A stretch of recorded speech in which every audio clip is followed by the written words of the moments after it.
네, 이재명 대표 1심 징역형 집행유예 선고 다음 날인 오늘 민주당은 대규모 장외 집회를 이어갑니다.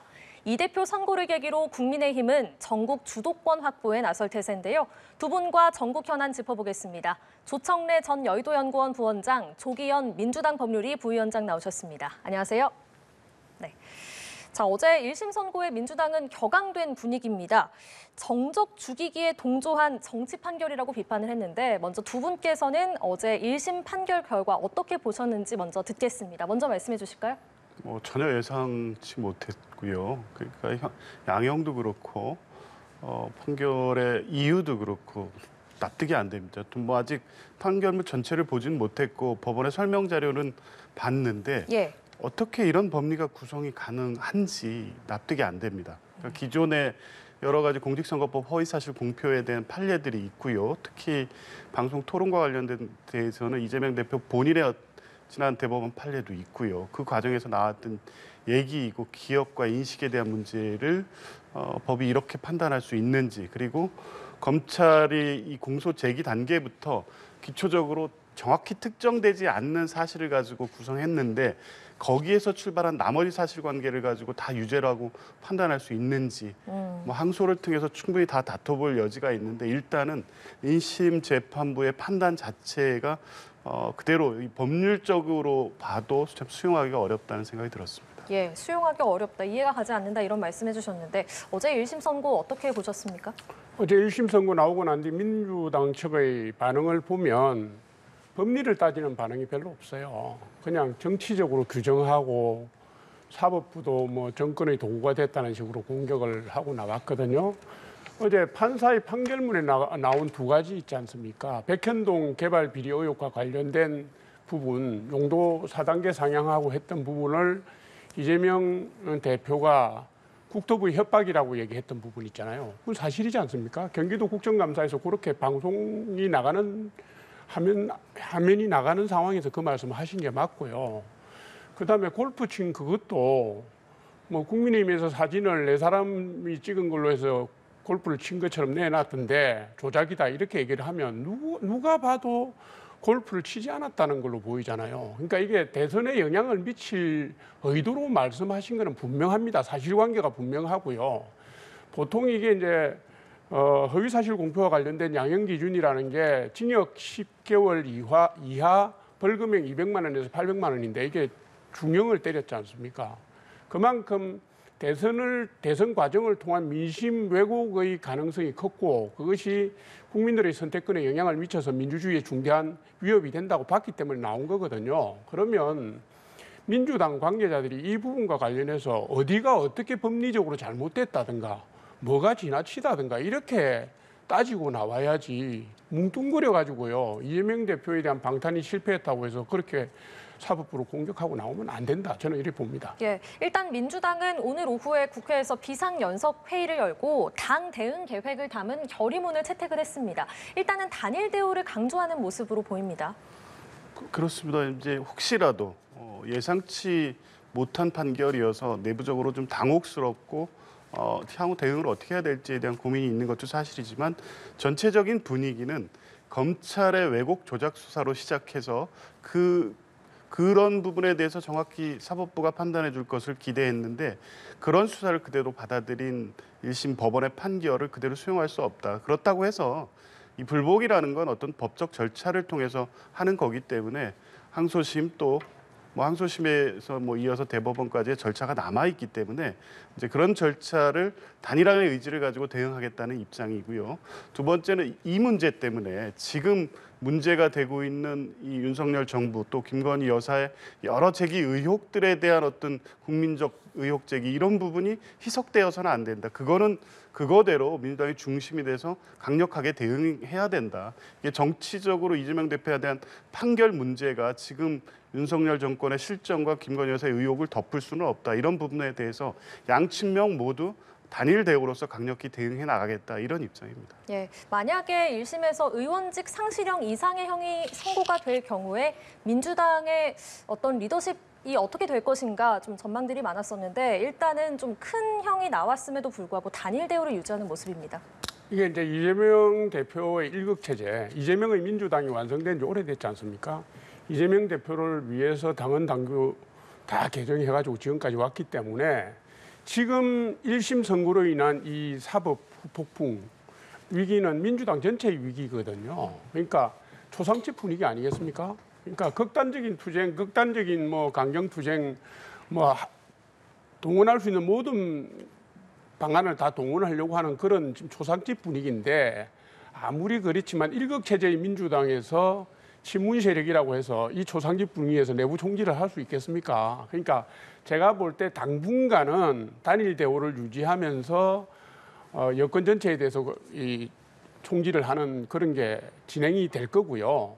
다만 이제 11월 25일 날 위정교사 혐의와 관련된 1심 재판부 판결이 나오고 난 뒤에 그 재판 결과에 따라서 상황이 확 바뀔 수도 있고 그게 아니면 연말 연시 신년의 전국에서 새로운 화두 정치 구도가 이제 나오고 언론이 이 향후 권력 구도 리더십과 관련된 관심을 보이기 시작하면 내부에서 서서히 리더십 교체와 관련된 대안적 리더십 모색과 관련된 논의들이 그때쯤이면 시작되지 않겠나. 지금은 시점상 좀 빠르다 이렇게 봅니다. 예. 그리고 오늘 민주당은 대규모 장외 집회를 예정대로 엽니다. 이게 3주 연속인데요. 이재명 대표도 이 자리에 참석해서 발언을 할 것으로 알려졌습니다. 어떤 메시지에 집중할 거라고 보십니까? 뭐 일단은 어제 판결에 대해서도 뭐 문제점을 분명히 좀 인식하고 있고 입장을 밝히고 있지만 그 원인이 된 게 이제 검찰의 수사 아니었습니까? 다른 사건 또 형평에 비추어 봐서 동일한 취지의 허위사실 공표로 했다고 해서 고발된 윤석열 당시 후보의 발언들은 검찰이 일괄해서 사실 거의 다 불기소했고 몇 사건은 아직 기소 중지된 상태입니다. 불소추 주권 때문에. 그럼에도 불구하고 이재명 대표에 대해서 이렇게 기소를 한 검찰에 대한 비판, 강력한 비판이 있을 것이고 이게 이재명 대표 재판의 문제뿐만 아니라 실제 다 연결되는 거 아니겠습니까? 김건희 여사 주가 조작 의혹에 대한 불기소 또 명품백 의혹에 대한 불기소. 그러니까 검찰이 자기 편은 봐주기 수사를 하고 정적에 대해서는 이렇게 철저하게 사실관계를 부풀리고 뭐 이 표현으로는 민주당의 표현은 조작 왜곡한 수사 결과로서 이렇게까지 죽이기에 나서는 현실에 대한 강력한 비판의 입장을 밝히실 것으로 보이고요. 어찌 중요한 건 이제 본인의 재판은 재판대로 가지만 지금 중요한 건 국민의 삶이다. 이런 부분을 강조하실 것으로 보입니다. 실제 뭐 경제적으로 그렇고 정권에 제기되고 있는 여러 가지 의혹이나 이런 문제들이 전혀 해소되지 않고 있는데 본인의 재판 결과가 마치 이 정권의 어떤 비리라든가 의혹에 면책이 될 수 없는 건 분명하기 때문에 그 부분에 대한 또 진상규명 촉구 이런 부분도 오늘 중요하게 말씀하실 거로 봅니다. 예, 검찰에 대한 수사, 검찰에 대한 비판이 좀 주가 될 거다 이런 말씀하셨는데요. 지금 이재명 대표도 그렇고 민주당도 그렇고 그러니까 사법 절차 내부적으로 쓸 수 있는 방법, 뭐 대응 방안은 다 강구를 하겠지만 지금 자기들의 예상보다도 이게 중형이 떨어지니까 크게 당황하고 있는 거잖아요. 그러니까 이게 지금 민주당의 당장의 숙제는 항소심 재판부가 이 지금 중형을 이어가지 못하도록 압박하는 거 아니겠습니까? 그게 첫 번째 과제겠죠. 그러니까 이게 지금 오늘 장외 집회도 그렇고 뭐 비상연석 회의도 그렇고 다 그런 걸 위해서 만드는데 문제는 뭐냐면 이런 겁니다. 고충이 있을 거예요. 민주당이 여태까지 이재명 대표나 이재명 대표 측근과 관련된 수사, 압수수색 영장 이런 게 발부될 때도 법원은 안 건드렸거든요. 계속 윤석열 정부 공격하고 검찰 공격하고 수사 과정을 공격했지 사법부 판사들이 판단을 건드린 적이 없습니다. 이게 이제 딜레마거든요. 근데 이제 어제 중형이 나오면서 민주당 쪽에서 격앙된 분위기 속에서 판사들을 거론하고 또 일부 의원들은 탄핵 얘기도 하고 뭐 이렇게 지금 혼란스러운 상황이 지속되고 있어요. 그러니까 검찰을 건드리는 수준으로 이 사법부를 공격을 하고 싶은 마음이 있을 텐데 아마도 이거를 못하니까 총체적으로 이게 부작용이 올까 싶어서 못하니까 총체적으로 윤석열 정부 퇴진 문제에다가 포인트를 맞춰서 나갈 가능성이 있고요. 어제 재판 결과가 나오고 난 뒤에 민주당의 일부 의원들이 언론 기자들을 대고 뭐라고 얘기했냐면은 대법원의 최종심이 나오기 전에 탄핵으로 가야 되겠다라고 얘기한 게 어제 뉴스에 다 떴어요. 그 정도로 내부 통제가 지금 안 되고 있는 상황이어서 이재명 대표가 대정부 투쟁을 끌고 나가면서 내부 구심점을 잡아 나가는 그 노력도 병행해야 될 시점입니다. 그래서 제가 볼 때는 사법부의 판단 자체에 대해서는 시비를 걸지 못하는 상황인 것 같고요. 무죄다.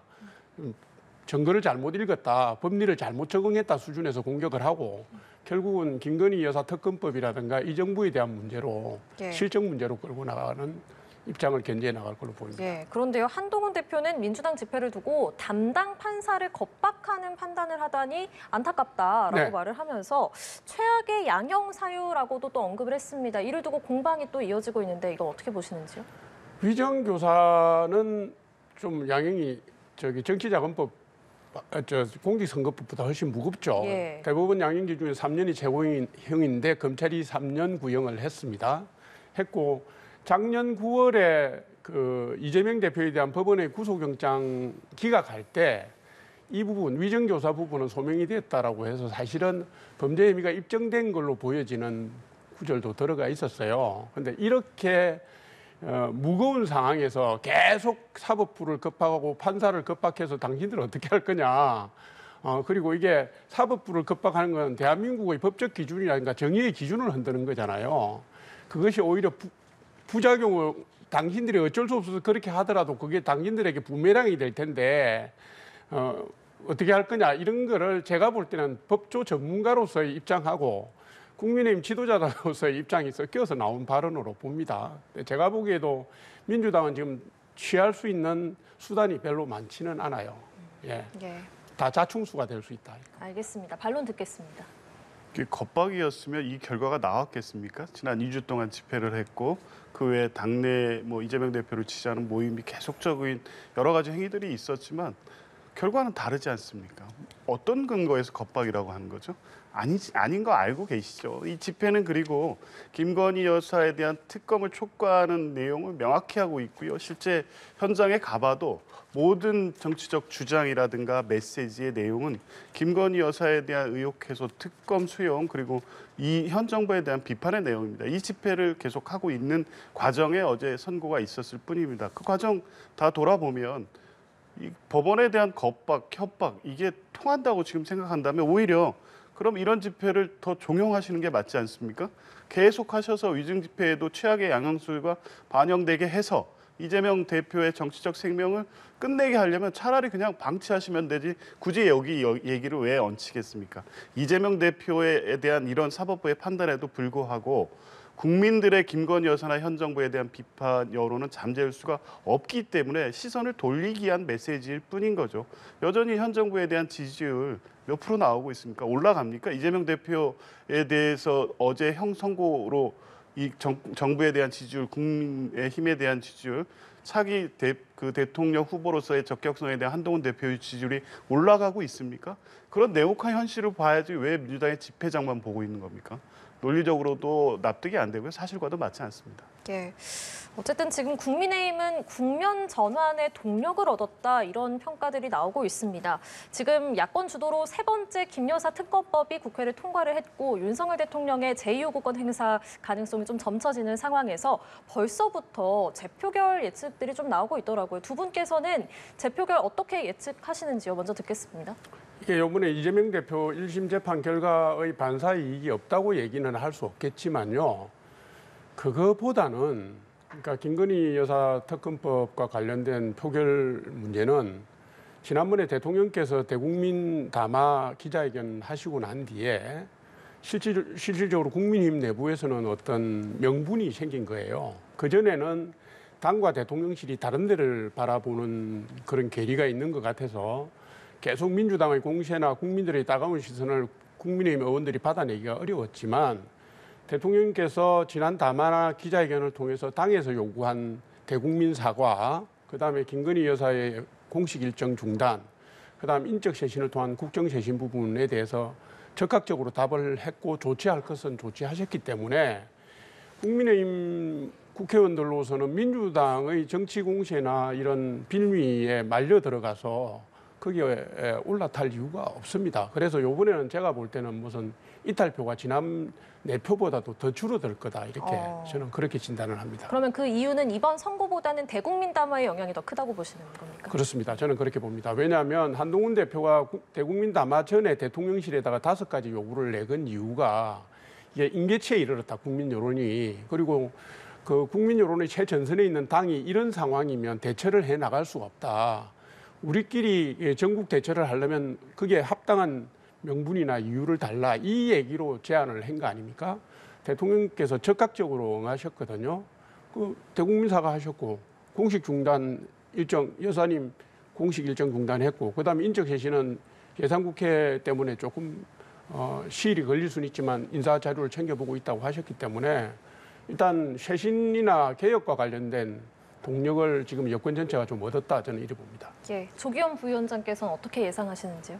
대통령에 대한 비판 여론과 지지 분위기는 아무것도 바뀐 게 없습니다. 이재명 대표에 대한 선고가 있을 뿐이지 현 정부에 대한 국민의 어떤 분노 또 그거에 대해 정치적 의사 표현이 전혀 바뀌지 않았습니다. 그리고 대통령의 기자회견이 있었지만 대통령의 말씀을 직접 듣고 이것을 어떤 뭐 제기된 문제에 대한 어떤 전환적 인식 또 실제 그걸 바꾸기 위한 어떤 실천으로 나갈 것이라고 보는 사람이 없습니다.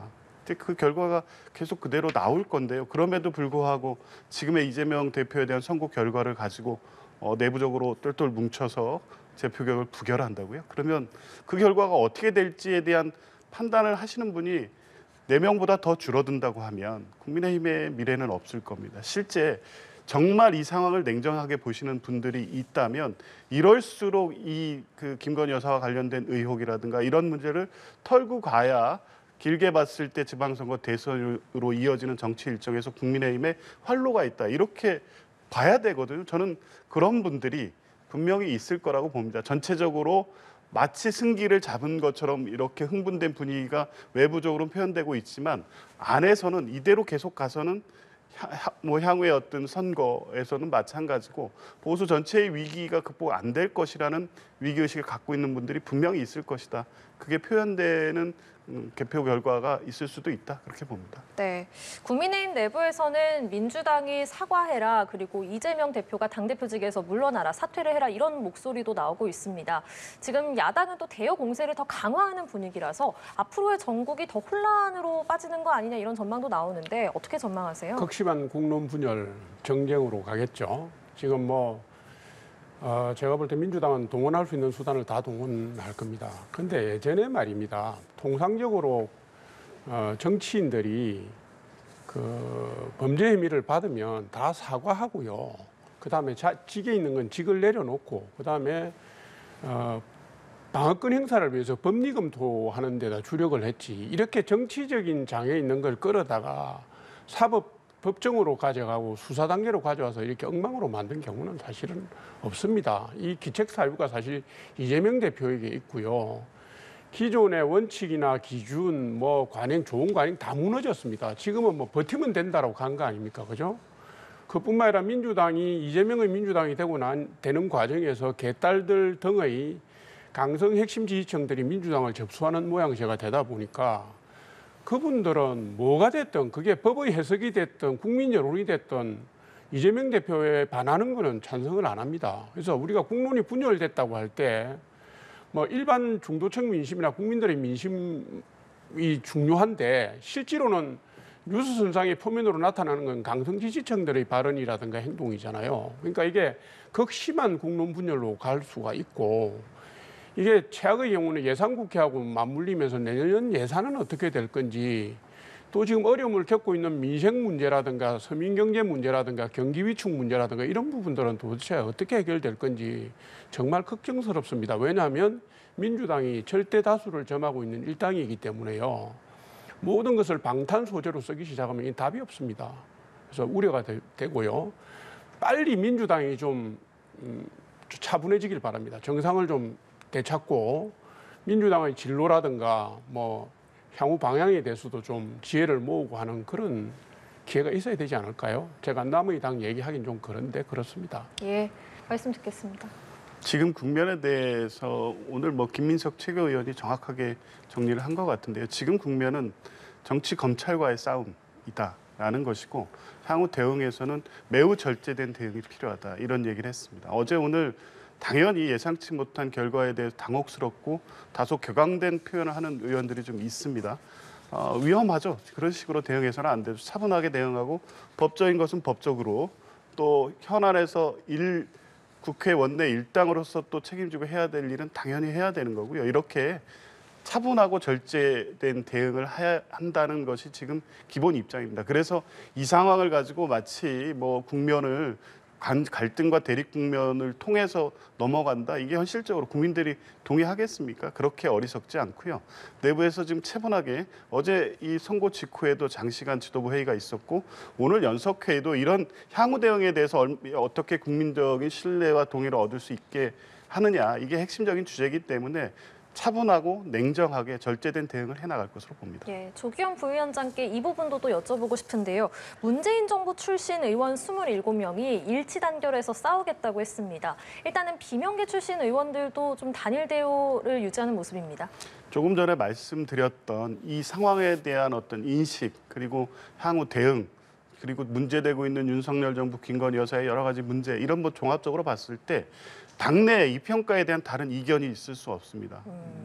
향후의 어떤 정치적 유불리를 계산하고 대권에 있어서 어떤 그 개파적 이익을 따지고 그럴 상황이 아니라는 걸 분명히 알고 있기 때문에 적어도 이 대법원으로 선고가 확정이 돼서 실제 이재명 대표가 정치적으로 제기할 수 없는 상황이 확정되기 전까지는 이 국면과 이 인식이 크게 바뀌지 않을 것이고 문재인 정권에 같이 했던 인사들뿐만 아니라 뭐 과거의 입장을 달리했던 많은 분들도 적어도 이 상황을 이 수용될 수 없고 정치 검찰에 어떤 끌려가는 이 상황에 대해서는 단일 대우로 가야 된다. 이런 입장에는 차이가 없을 것으로 봅니다. 예, 조청래 부원장께서 아까 25일 위증교사 1심 결과가 또 어떻게 나오느냐에 따라 달라질 수도 있다 이런 말씀하셨는데 두 개의 재판도 또 남아 있고요. 이렇게 사법 리스크가 계속 남아 있는 상황에서 앞으로의 장악력은 어떻게 전망하십니까? 당 장악력에는 문제가 없을 것으로 보입니다. 어제 오는 대응을 보면 아무런 이 입장에 차이가 없다는 것이 확인되고 있고요.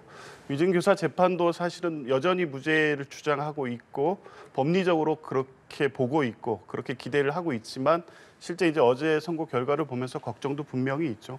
그럼에도 불구하고 뭐 무죄 주장이 단순하게 팔이 안으로 걷기 때문에 이재명 대표는 무조건 무죄다 그렇지는 않습니다. 이게 위증이 실제 있었느냐 본인의 자박에도 불구하고 그리고 이재명 대표가 교사를 했느냐 이 부분에 대해서는 분명히 다른 사실관계가 있는 겁니다. 전체 녹취록 해석을 객관적으로 법원이 냉정하게 판단한다면 적어도 위증교사 재판부는 위증교사에 대해서 유죄 선고를 하지 않을 것이다. 조심스럽게 기대하고 그렇게 보고 있기 때문에 향후 뭐 당내에서 이재명 대표의 사법 리스크가 당내 갈등을 야기하는 요소로 작동할 것 같지는 않습니다. 예, 일단은 비명계도 결집을 하는 모습이고 앞으로도 이재명 대표의 장악력에는 문제가 없을 것이다 이렇게 말씀을 하셨거든요. 어떤 말씀 주시겠습니까?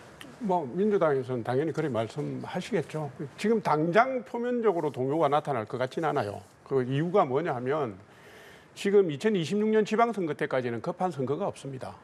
그러니까 당내 리더십을 두고 치열하게 다툴 소재가 별로 없고요. 대선은 2027년입니다. 다만 이제 리스크가 뭐냐면 국민의 여론이 싸늘해질 때 민주당의 구성원들이 그 상태에서 민주당을 합리적으로 잘 끌고 갈 수 있느냐는 문제 제기를 할 수는 있어요. 그게 한 가지고요. 그다음 또 말씀드리는 게 뭐냐면 지금 1심 선고 났는데 공직선거법 위반 지금 대부분이 재판을 신속한 재판으로 끌고 가려고 하고 있잖아요. 2심, 3심이 남았고요. 위정교사 1심 떨어지고 나면 2심, 3심이 남았는데 그게 빠르면 내년에 다 돌아옵니다. 그다음에 대장동, 백현동, 뭐 성남 FC 관련된 그 재판이 있고 쌍방울 대북송금 재판이 있는데 이게 지금 그 당선 무효형에 관련된 선고를 받은 상태에서요. 이 사법 리스크가 압축적으로 들어오면 이재명 대표가 그 스트레스를 견딜 수가 없을 겁니다. 그리고 민주당의 그 구성원들도 국민들에게 뭐라고 얘기를 해도 그게 전부 다 글로 돌아갑니다. 글로 귀결이 돼서 변명이 되고 방탄이 되고 이렇게 되거든요. 이렇게 돼가지고서는 국민정당으로서 역할을 하기 힘들어져요. 그러니까 시간이 갈수록 어려워지는 게 맞고요. 대개 이제 새로운 리더십을 모색하는 것은 언론 환경에서 볼 때는 연말연시 신년에 여론조사도 들어가고 국민들 여론들도 물어보고 그러잖아요. 그래서 제가 아까 연말연시에 조금 움직임이 나올 수 있다고 보는 것이고 정치 계기로서 볼 때는 조금 그게 이재명 대표한테는 다행인지도 모르겠네요. 예, 알겠습니다. 오늘 두 분 말씀은 여기까지 듣겠습니다. 조청래 전 여의도연구원 부원장, 조기현 민주당 법률위 부위원장 두 분과 함께했습니다. 고맙습니다.